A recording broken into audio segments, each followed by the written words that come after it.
नमस्कार. शहादा तालुक्यात भीषण अपघात. दुचाकी घसरली. आयशरखाली तिघांचा जागीच मृत्यू. तिघांचा दुर्दैवी अंत. क्षणार्धात संपलं तिघांचं आयुष्य. नंदुरबार जिल्ह्यातील शहादा तालुक्यातून एक हृदयद्रावक आणि धक्कादायक घटना समोर आली आहे. एका क्षणात 3 तरुणांचे आयुष्य संपवणारा हा भीषण अपघात अंगावर काटा आणणारा आहे.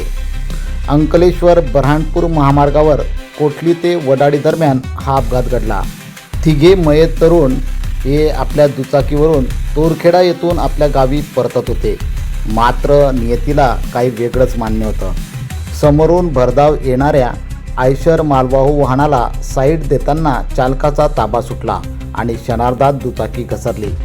चौघेही रस्त्यावर कोसळले. यात मेहरसिंग वडवी वाचला, पण उर्वरित तिघे आयशरच्या चाकाखाली सापडले. या भीषण अपघातात ईश्वरसिंग वडवी, दीपक उर्फ डुंगा पाडवी आणि गोवाल वडवी या तिघांचा जागीच मृत्यू झाला. विशेष म्हणजे हे तिघे एकमेकांचे नातेवाईक होते. एक सक्का भाऊ तर दोघे मामे भाऊ. एका कुटुंबावर दुःखाचा डोंगर कोसळला आहे. तिघे राहणार दडगाव तालुक्यातील गोरांबा पाटलीपाडा येथील होते. घटनेची माहिती मिळताच पोलिसांनी आणि स्थानिक ग्रामस्थांनी तातडीने मदत कार्य सुरू केले. जखमींना रुग्णालयात दाखल करण्यात आले, तर मृतदेह शवविच्छेदनासाठी पाठवण्यात आले. या अपघातानंतर काही काळ वाहतूक ठप्प झाली होती. पोलिसांनी परिस्थिती नियंत्रणात आणली. दरम्यान या घटनेमुळे रस्ता सुरक्षेचा प्रश्न पुन्हा ऐरणीवर आला आहे.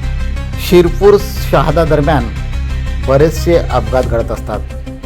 भरधाव वेगात जाणारी वाहने, रस्त्यात असलेले खड्डे यामुळे अनेकांना आपला जीव गमवावा लागत आहे. या अपघातापासून अनेक परिवारांना आपल्या कुटुंबातील सदस्य गमवावे लागले आहेत. या महामार्गावर अपघातांची मालिका सुरूच आहे. दुचाकी स्वारांनी हेल्मेट वापरून आपली जीवाची सुरक्षा करणे गरजेचे आहे. तरी देखील याकडे दुर्लक्ष करून भरधाव वेगाने दुचाकी रस्त्यावर धावताना दिसतात.